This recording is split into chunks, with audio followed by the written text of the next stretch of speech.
오늘 본문에서 예수님은 씨 뿌리는 비유에 대해서 말씀하십니다.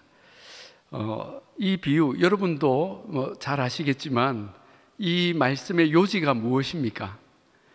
농부가 씨를 뿌리지만 그 씨가 어떤 땅에 떨어지느냐에 따라서 그 결과가 다 달라진다는 것입니다.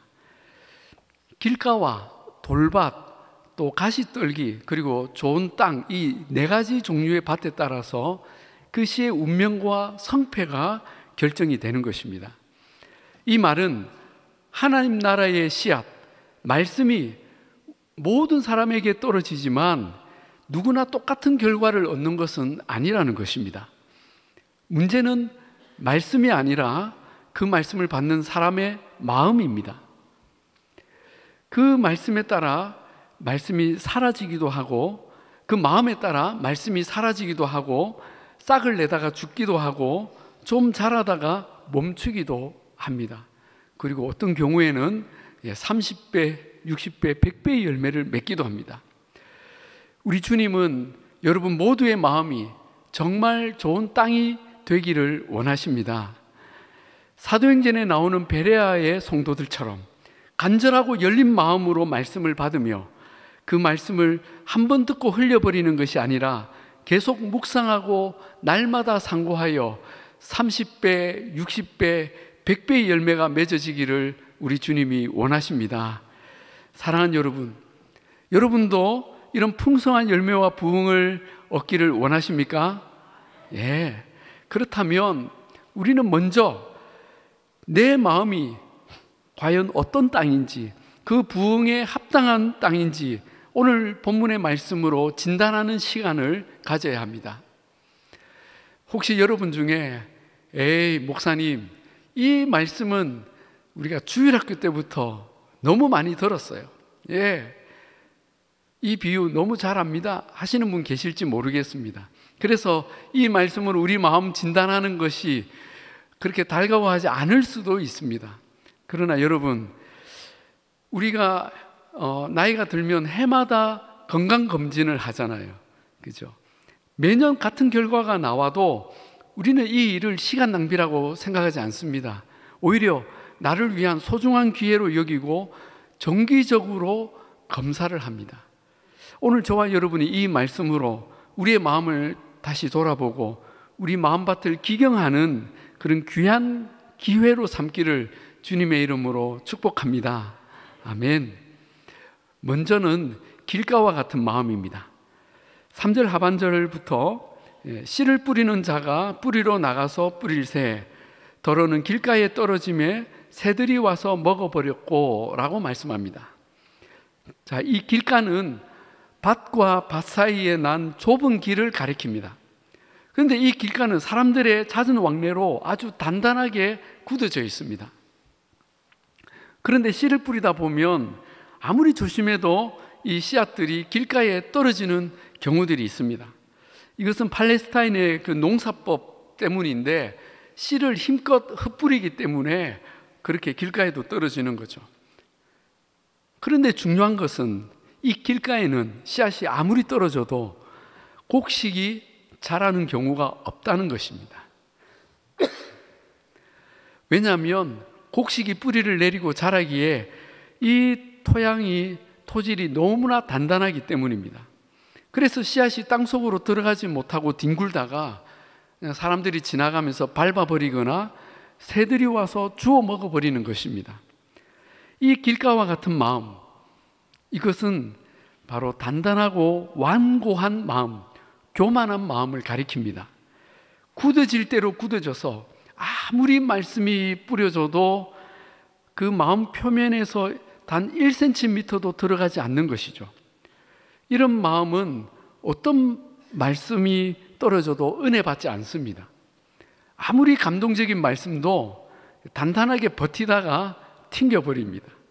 남들 다 은혜 받을 때 그는 오히려 말씀의 문제점을 찾아내고 그리고 발로 밟고 지나갑니다. 여러분, 바리새인들이 바로 예수님의 말씀에 이렇게 대했잖아요. 절대로 은혜 안 받습니다. 은혜 안 받기로 작정을 했습니다. 여러분, 그들은 왜 이렇게 딱딱한 마음, 길가와 같은 마음이 되었을까요? 이 길가는 많은 사람들이 지나다닙니다. 그것은 곧 많은 것을 경험했다는 뜻입니다. 바로 교만입니다. 말씀을 전하는 자보다 내가 더 많이 알아, 내가 더 잘 알아, 그런 마음을 갖고 있는 거죠. 이 단단한 마음에 뿌려진 말씀은 즉시로 사라집니다. 사람들이 지나가며 밟아버리거나 새가 와서 주워 먹는다고 했죠. 여기서 밟는다는 것은 자기 지식으로 비판하고 그 말씀을 거절하는 것입니다. 한편 새는 악한 자 마귀를 가리킵니다. 19절 하반절을 봅시다. 악한 자가 와서 그 마음에 뿌려진 것을 빼앗나니 이는 곧 길가에 뿌려진 자요. 악한 자, 이 사탄이 그 말씀을 다 가로채 가버린다는 거죠. 그러니 말씀이 아무리 떨어져도 어떤 변화도 없고 열매도 없고 땅만 더 뺀질뺀질해지는 것입니다. 바라기는 우리 부산중앙교회에는 이런 길가와 같은 마음으로 말씀을 걸러내는 분이 한 분도 안 계시기를 주님의 이름으로 축복합니다. 아멘. 그렇죠. 우리가 다 겸손하게 간절한 마음으로 말씀을 받기를 소망합니다. 두 번째는 흙이 얕은 돌밭입니다. 5절에 더러는 흙이 얕은 돌밭에 떨어짐에 흙이 깊지 아니하므로 곧 싹이 나오나 해가 돋은 후에 타서 뿌리가 없으므로 말랐다고 하십니다. 사실 이 팔레스타인은 대부분 지역이 암석으로 된 고지대에 있기 때문에 밭을 일구어도 그 얕은 흙 밑에 바위나 이 돌들이 숨어 있는 경우가 많다고 합니다. 그래서 이런 곳에 씨앗이 떨어지면 그 바위의 온기 때문에 빨리 뿌리가 내립니다. 그리고 싹도 빨리 튀어요. 그런데 문제는 이 흙이 얕기 때문에 뿌리를 더 내릴 수가 없어서 이 뿌리가 옆으로 자라다가 결국 노출이 되고 잠깐의 햇볕에도 말라 죽어버립니다. 그리고 또 뿌리를 밑으로 못 내리니까 적은 비만 와도 이 식물이 넘어져 버립니다. 여러분, 원래 햇볕과 비는 이 식물이 자라는 데 있어서 중요한 에너지이죠. 그런데 돌밭의 식물에게는 오히려 이 햇볕과 비가 심각한 고난과 시련이 되는 것입니다. 여러분, 이 흙이 얕은 돌밭은 어떤 마음일까요? 바로 피상적인 신앙입니다. 우리의 신앙이 깊이 뿌리 내리지를 못하는 거죠. 20절에 이 돌밭에 대해 주님이 이렇게 설명하십니다. 돌밭에 뿌려졌다는 것은 말씀을 듣고 즉시 기쁨으로 받되 그 속에 뿌리가 없어 잠시 견디다가 말씀으로 말미암아 환난과 박해가 일어날 때에는 곧 넘어지는 자요. 처음에는 기쁨으로 받는데요, 설교 들을 때 너무 좋아요. 막 감동도 옵니다.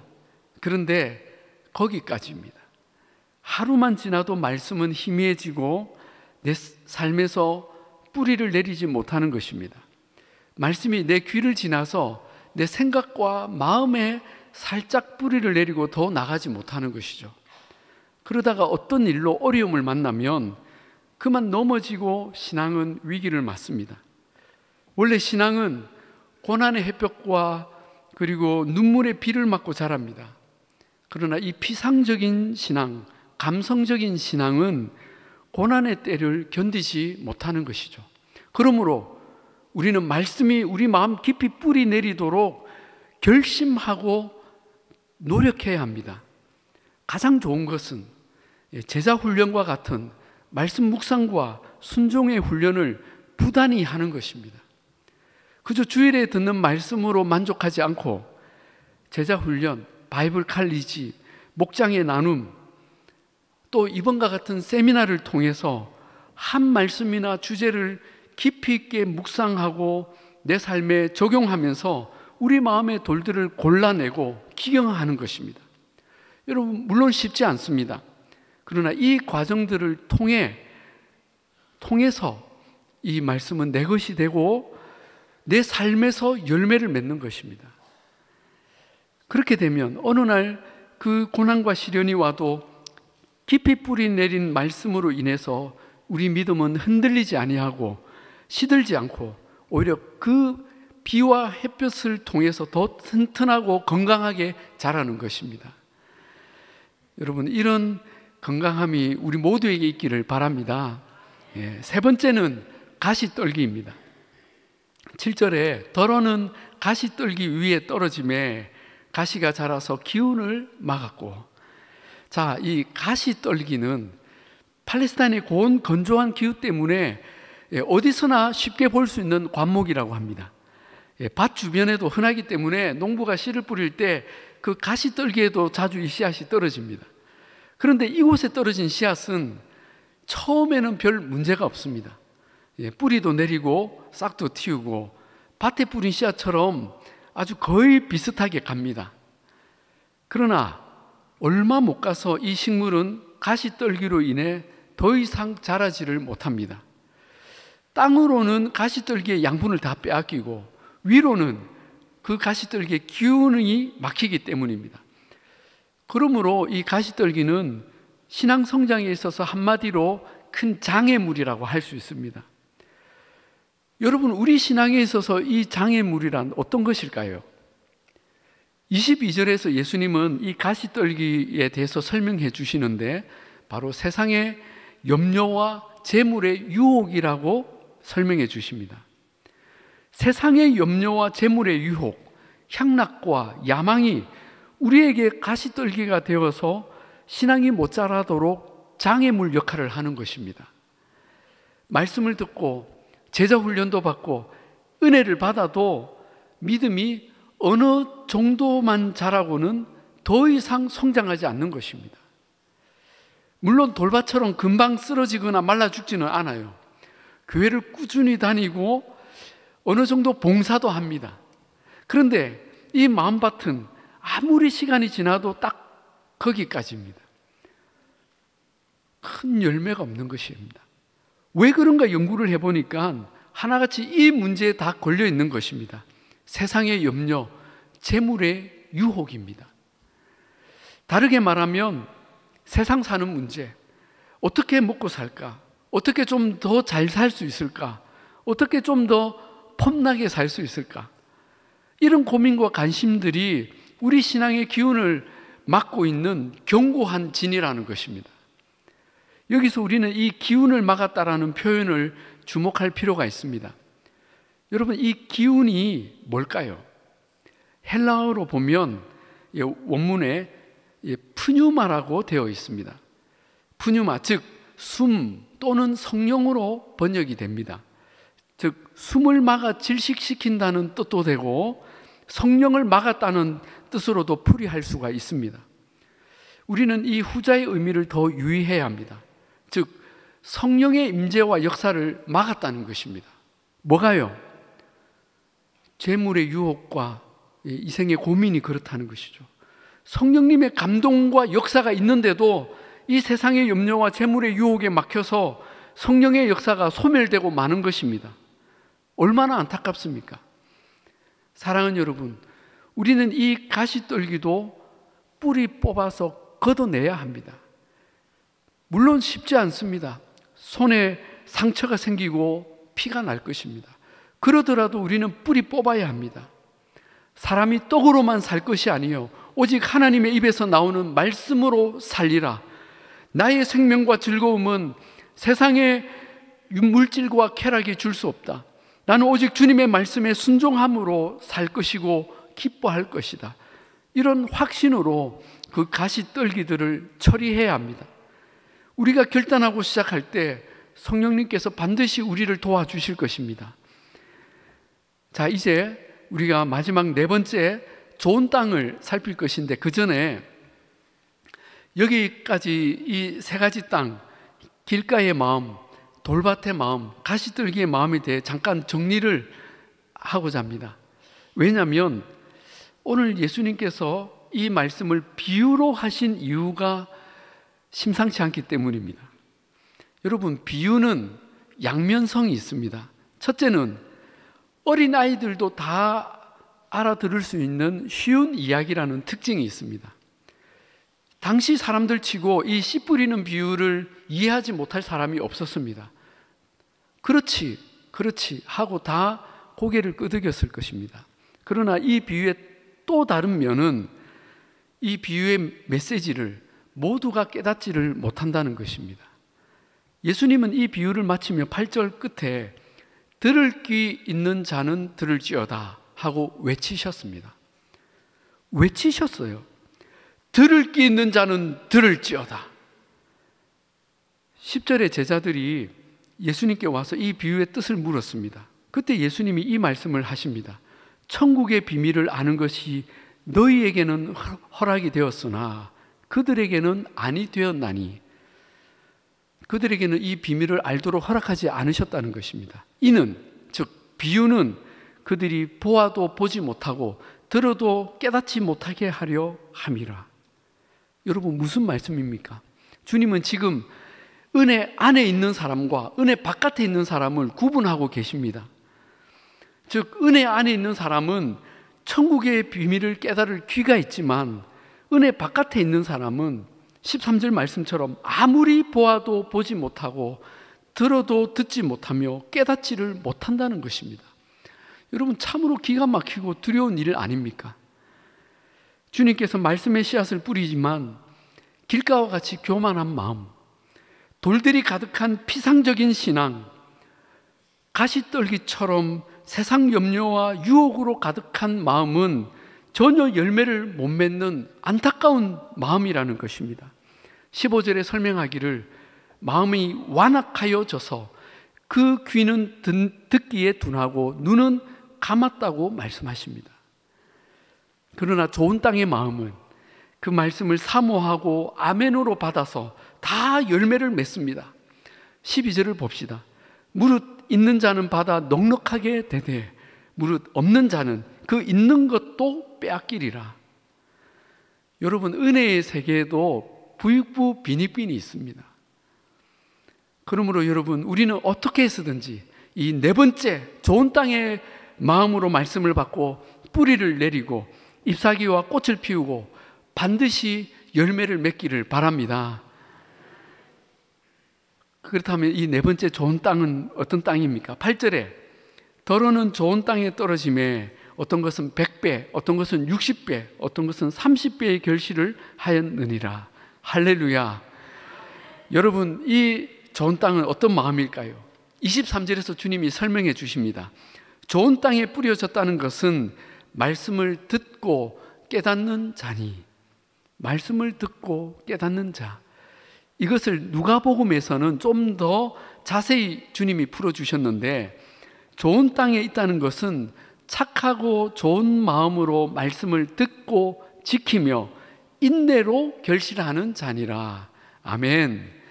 자, 말씀을 들어도 그냥 듣는 게 아니라 착하고 좋은 마음으로 듣는 것입니다. 교만하고 게으른 마음으로 듣는 것이 아니라 가난하고 겸손한 마음으로 듣는 것입니다. 한 말씀도 놓치지 않으려고 간절함으로 귀 기울여 듣는 것입니다. 그리고 그 들은 말씀을 내 삶에서 실천하는데 금방 잘 되지 않죠. 그래서 인내하며 실천하는 것입니다.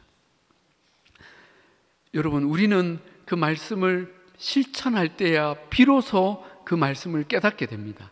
이것이 열매입니다. 사랑하는 여러분, 우리의 마음은 어떤 마음입니까?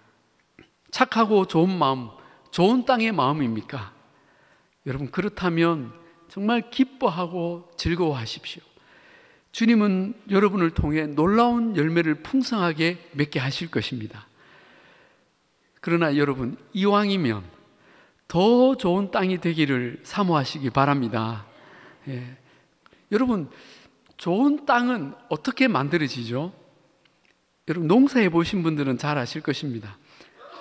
그 땅에, 그 흙에 굳어져 있는 모든 완악한 것을 기경해야 합니다. 텃밭이라도 농사를 해보신 분은 아실 것입니다. 아무리 좋은 밭도 해마다 갈아엎어야 합니다. 예, 모든 밭은 시간이 지나면 다시 딱딱해집니다. 그러면 그 굳어진 흙덩이를 어떻게 합니까? 예, 꽃갱이로 내리찍고 그 삽질과 호미질, 썰해질을 해서 완전히 박살을 내죠. 흙덩이를. 그래서 가루로 만듭니다. 여러분, 우리 삶에도 이제는 되었다 싶은데 또다시 고난이 반복이 되고 고통의 시간들, 눈물의 시간들이 주어집니다. 사실은 이것이 우리의 마음을 더 좋은 땅이 되도록 기경하는 하나님의 역사입니다. 그뿐입니까? 좋은 땅이 되려면 그 땅에 인분과 온갖 거름을 갖다 붓습니다. 며칠 동안 냄새가 엄청납니다. 땅의 입장에서는 왜 나를 이렇게까지 비참하게 만드나 할지 모르겠습니다. 우리도 마찬가지예요. 근데 우리가 그렇게 때때로 당하는 고난과 모욕의 시간들이 우리 마음을 기름진 옥토로 바꾸는 하나님의 시간임을 우리는 알 수 있어야 합니다. 그런 시간들이 지나고 나면 우리 마음이 어떻게 됩니까? 하나님의 말씀을 사모하게 됩니다. 그 말씀이 열매를 맺습니다. 여러분, 우리의 마음은 어떤 밭입니까? 하나님의 말씀은 오늘도 선포되고 있습니다. 특별히 오늘 오후부터 4일간 하나님께서 우리에게 풍성한 말씀의 잔치를 예비하셨습니다. 주님은 보라, 지금은 은혜 받을 만한 때요, 지금은 구원의 날이로다 하셨습니다. 이 마지막 때 은혜의 말씀, 소망과 비전의 말씀이 풍성히 내려질 때 우리는 어떤 마음으로 그 말씀들을 받겠습니까? 오늘부터 시작되는 이 집회는 정말 여러분을 위해 준비된 은혜의 잔치입니다. 이 마지막 때 우리가 얼마나 여러 가지 고난과 결핍, 절망과 아픔을 경험하고 있습니까? 정말 이 기회에 하나님의 은혜를 풍성히 누리고 성령으로 회복되고 하나님 나라의 놀라운 비전을 보기를 바라는 마음으로 이 집회가 준비되었습니다. 그렇다면 우리가 다 좋은 밭의 마음으로 주님의 말씀을 받기를 바랍니다. 고통의 시간을 지나며 깨어지고 부서진 가난한 마음, 의에 줄이고 목마른 갈급한 마음, 간절하고 겸손한 마음으로 모든 말씀마다 아멘으로 받으시기를 바랍니다. 우리에게 떨어진 말씀이 다 은혜의 싹이 나고 우리 믿음이 더욱 깊이 뿌리 내리고 풍성한 열매를 맺어 우리 하나님께 기쁨과 영광을 올려드릴 수 있기를 우리 주님의 이름으로 축복합니다. 기도하겠습니다. 하나님 아버지, 감사합니다. 오늘도 주님께서 생명의 말씀, 천국의 복음을 우리에게 들려주시니 감사합니다.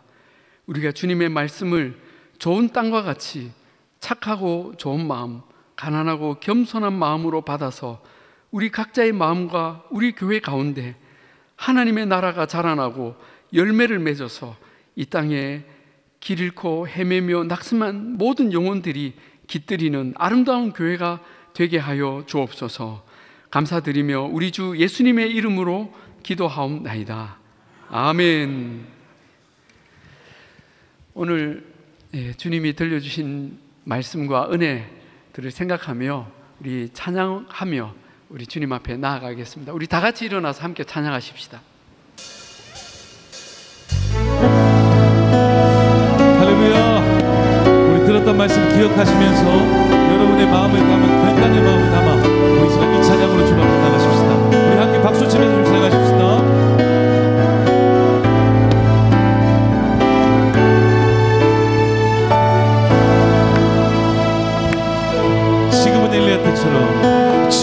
지금은 엘리야 때처럼 주 말씀이 선포되고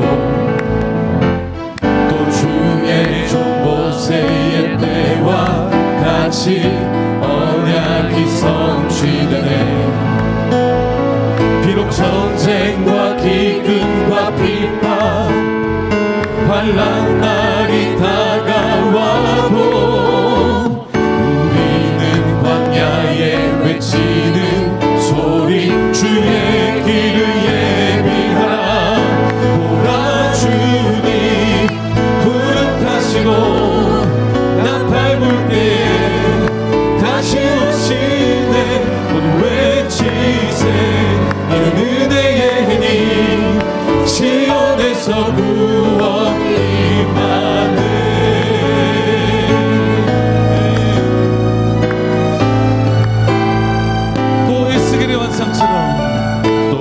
에스겔의 환상처럼 마른 뼈가 살아나며 또 주의 종 다윗의 때와 같이 예배가 회복되네. 아멘. 추수할 때가 이르러 들판은 휘어졌네. 우리는 추수할 일꾼 되어 주 말씀을 선포하리. 보라 주님 구름 타시고 나팔 불 때 다시 오시네. 모두 외치세. 이는 은혜의 해임 시온에서 구원이. 보라 주님 구름 타시고 나팔 불 때 다시 오시네. 모두 외치세. 이는 은혜의 해임 시온에서. 이번에 우리의 목소리를 올려드립시다. 보라 주님 구름 타시고 나팔 불 때에 다시 오시네. 모두 외치세. 이는 은혜의 해임 시온에서 구원이. 보라 주님 구름 타시고 나팔 불 때 다시 오시네. 모두 외치세. 이는 은혜의 해임 시온에서 구원. 시온에서 구원이. 시온에서 구원이. 시온에서 구원이 임하네.